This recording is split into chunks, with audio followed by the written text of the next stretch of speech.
I made a new friend today. I'm not the one to make friends easily, nor am I a good target for a decent friendship, to say the least. Whatever it is that repels fellow classmates and all other kids my age from me, I've yet to figure out. However, today was the day that I came to school and was spoken to by a new girl. A shy little thing she was. Solid black, glossy hair flowing down to the small of her back, strange but intriguingly pale blue eyes, and thin lips that made a surprisingly warm smile. No one spoke to her, but she seemed nice enough. I did not know her well, but since she had just moved there less than a month ago, I seemed to have been the only one who had given her a chance. She spoke little and rarely made eye contact with me, but this didn't bother me. I knew she was not used to having someone to talk to her, and she simply just needed some time to come out of her shell. I know that I would feel uncomfortable and nervous if I were in an unfamiliar place and surrounded by unfamiliar faces, especially if those faces seemed to be judging and harsh. The kids at this school were of a different breed, I always thought. I considered this little beauty to be an acquaintance, though secretly I had hoped for friendship until today. Besides, he had a perfect excuse to visit, as she had dropped a small stone that looked like if someone had carved it in to resemble an ursing. As always, I had a particular interest in seeing what her house would say to me when I would come to find out that she only lived a few blocks down from my house. Thankfully, it wasn't an apartment complex. Those tend to be a madhouse and are incredibly difficult to decipher, with all of them talking at once. Nothing out of the ordinary for those places. Some of them even scream. I tend to stay away from those homes, though I wonder sometimes how people can live in such places when I remember that they can't hear it. I can't quite recall when I began hearing them speak, but it's been so long that it's become an everyday life for me. I haven't told a soul about it either. Why would I?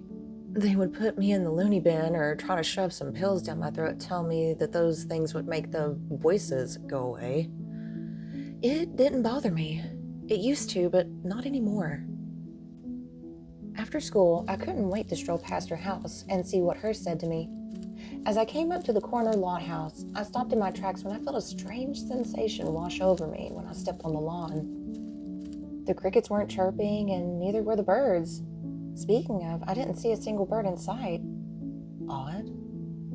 Sensations of static fled through my veins and made it feel like my very own blood itched. Very unnerving, but my interest was at its peak. Not only this, but she was expecting me. And then I heard someone scream. I jerked my head around, but saw no one close by. The closest house was far enough to see, but the scream wouldn't have carried this far. Even if it would have been muffled. It sounded like it was right behind me. Glancing up to the window, I noticed her staring down from the third-floor window. Not only was it a big place, but it was also old. Of course it's old and creepy. Why wouldn't it be? Regardless, she saw me. She motioned for me. It was time to step up and knock on the door to be invited in. As I tread across the lush green lawn, without a single weed in sight, my heart began to pound. I was beginning to grow nervous. Maybe it was because it seems like this family had money. Who am I kidding? Of course this family has money. This is a 3-story house that I'm walking up to. The lawn is cared for, and the landscaping seemed like it was done professionally. The house looked like it should have been in a gated community, not in a rural area where us lower end of the spectrum skinbacks live. As I was walking up the steps, I heard her call to come in, but her voice seemed distorted. What kind of room was she in to make it sound like that? The porch stretched to the end of the house, where a swing hung from the ceiling and 2 tables on either side. One held a shrub, while the other had an ashtray made from an old cracked pot. There were no cars in the driveway, and there didn't seem to be a garage. She must be home alone. The polished chrome handle on the door felt different than what I anticipated. Dirty even. It even shined and I could see my reflection. It must just be my nerves and the fact I've never had the opportunity to touch such a handle, not made out of ugly plated gold knobs you typically found in trailers. I opened the door and stepped inside to an entryway that took my breath away. The cherry flooring had not a single scratch in it as it reflected the lit chandelier that hung from above, with its crystal clear glass dangling elegantly from its silvery limbs. The furniture sitting along the walls was nothing like I'd ever seen before but in magazines or TV. Everything inside was spotless and clean. My mother would kill to have a house this crisp and sparkling. Looking to the stairs, I began mounting them as I ran my palm along the sleek railing that I could not stop touching. I may be leaving fingerprints or smudges behind, but it was just one of those things that you just simply could not bring yourself to stop feeling. Each footfall echoed through this open area as I climbed the spiral staircase. I reached the second floor, but I knew this wasn't my stop yet. There were plenty of doors along the long wet hallway, but my friend was awaiting on the third floor. I looked down and it seemed like this place was much bigger on the inside. I could not wait to see what it looked like from the windows on the top floor. As I mounted the third floor, I noticed there was a single door at the far end of the walkway. I thought it was rather odd to have a single case just to lead to one room. Whatever though. It was then that I noticed I had heard nothing when coming inside the house. Odd. Very odd. Even the quieter homes would occasionally whisper, especially if they had a visitor. This one seemed to not even make a single peep. This one must have been as nervous as I am. As I peered down from the final floor, I thought I had somehow walked into a different house. Chills ran down my spine as I looked at the house that appeared to have been abandoned for years. Below, the furniture was thrown about and smashed into pieces. The cushioned seats were deflated and some of the stuffing could still be seen in tufts here and there. Bookshelves were overturned with several laying astray, some of which had their backs to the floor, displaying their tattered, mildewed paper.